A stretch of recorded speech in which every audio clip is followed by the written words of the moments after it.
Hi everyone! So I'm going to be telling you a little bit about mine and Rachel's process for writing our song and a lot of the narrative ballads and songs that we kind of drew influence from during the process.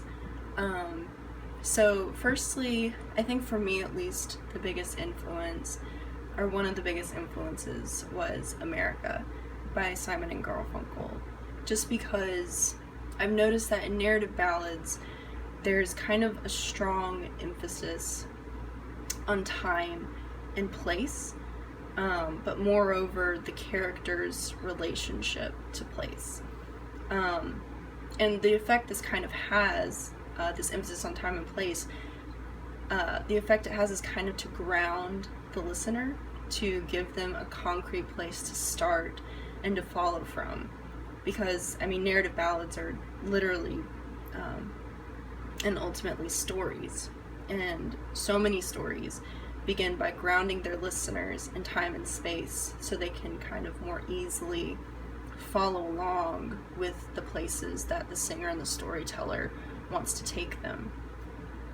But this focus on place also yields something, a little bit more interesting and essential, I think, and that is the character's relationship to place.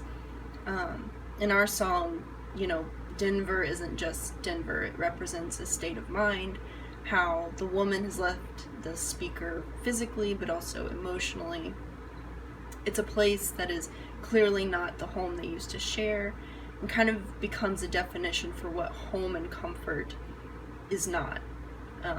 So we wanted to ground listeners by offering a sense of place and time, but moreover, we wanted to be intentional about fleshing out the character's relationship to place.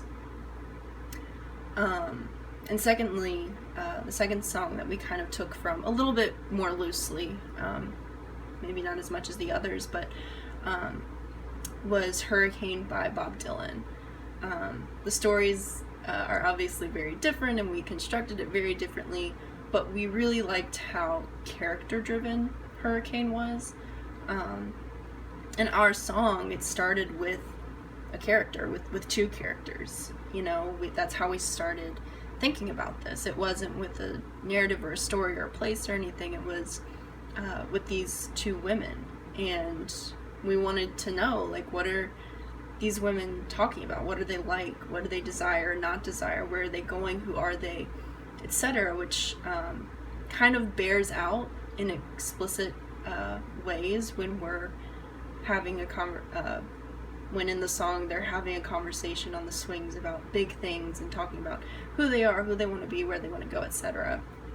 So we started with these women, and the story just kind of naturally came from there. But we wanted the women and their relationship to be the song, essentially. And so while Hurricane is certainly a narrative that contains characters, it's also about characters who contain narratives, and toying with that idea kind of helped us develop our song further.